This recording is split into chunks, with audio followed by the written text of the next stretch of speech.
Hi, this is Shell, also known as the Purple Gimp, and I believe this is episode 7 of my disability video blog series. As a handful of you that are watching, and many of my friends and family know, my very best friend in the world, closest thing I've ever had to his sister, and the co-captain of my GIMP cheerleading squad, Jennifer, has been battling pancreatic, kidney, and brain cancer for the last 8 or 9 years. We got uh, really sick about the same time. We had both had some pretty serious um, health problems unrelated to the diseases that we were both awarded, but we both kind of went belly up about the same time, and our kids went to school together then, and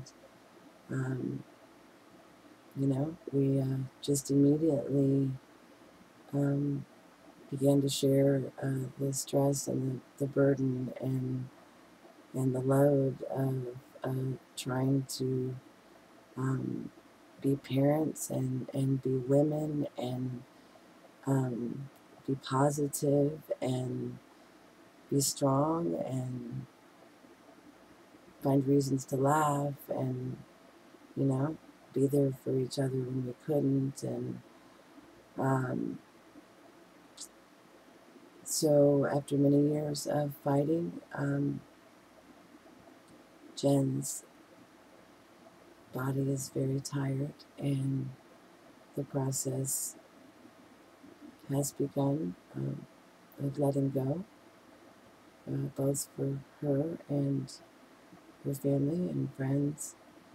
Uh, since my last video blog, um, we've gotten her into hospice, which has overall been a positive experience, and the people have been very supportive. She's been getting really good care. Uh, One of the main things that I want to talk about today um, is the importance of estate planning when you are seriously chronically ill. Uh, it's a conversation that I had with my friend many times over the last 9 years, and I know it's a conversation that nobody wants to have. Nobody wants to think about the fact that they might be gone um, suddenly and unexpectedly, and I recognize that completely. However, especially if you have children and you're chronically ill, I think that it's our job to make sure that our wishes are known in regards to our children, um, in regards to our state, um, in regards to in what ways do we want to be memorialized? Do you want to be buried? Do you want to be cremated? I mean, yes, these are all really morbid, unpleasant questions, but it doesn't mean that they don't need to be answered, because the unfortunate side effect, as we're finding out with my dear friend, is that if you don't make those decisions known in writing ahead of time, then if you become too ill uh, to make those wishes known, then those decisions are made for you. And um, in addition to writing out a will, which is a super easy thing to do. I mean, you take a pen and a piece of paper, write your wishes down, have two people witness it, put it in an envelope, seal it up, and give a copy to a couple of family members you trust, a couple of friends you trust, And so that in the event that, God forbid, anything happens, you're taken care of. And everything that's important to you can be done the way that you want it to be done. Another issue that we've come up with up against this week with my friend is medical power of attorney. And what a medical power of attorney is simply a legal instrument that allows you to appoint somebody that you trust to make medical decisions for you in the event that you cannot make those for yourself. Whether it's because you're too sedated, or you're unable to talk, or you're unable to write, or, I mean, there's just so many different ways that you can become incapacitated. And, if you haven't designated somebody, then it will fall to your next closest living relative. If you're married, in almost all cases, then your spouse makes those decisions for you. But if you're single, as is the case in my friend's situation, then the medical power of attorney has fallen to her closest living relative, of which she doesn't have many. So I've always known that this, estate planning was important, and I made my wishes known many years ago. And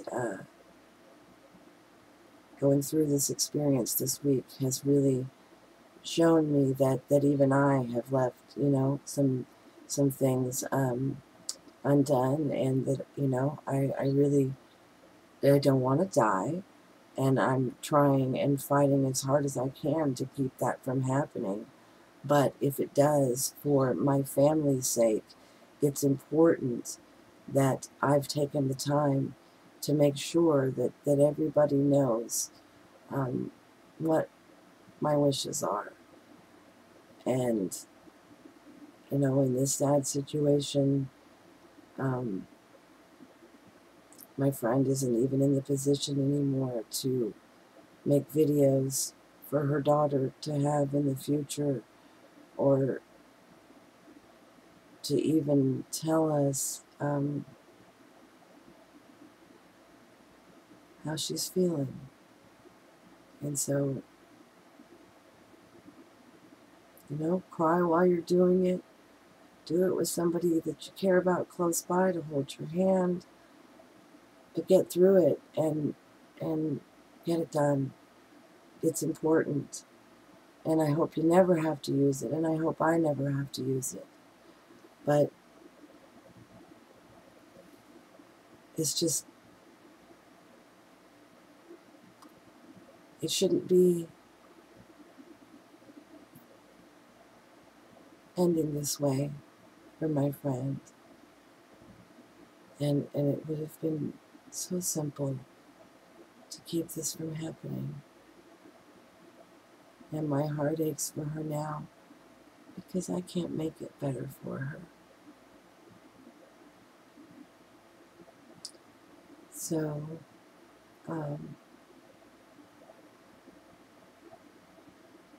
yeah. This episode will have a second part concerning the uninsured and the insured, and the level of quality of care being given to both of those groups within the United States, and truly around the world. So, as I said, this experience, losing one of the most important people in the world to me, has really opened my eyes even further to some unpleasant realities that really need to change in our country and in our global community. So tune in for a part 2 if you're not bored to tears already. And as usual, if you're out there, if you're watching this, you're not alone. Thanks for being here.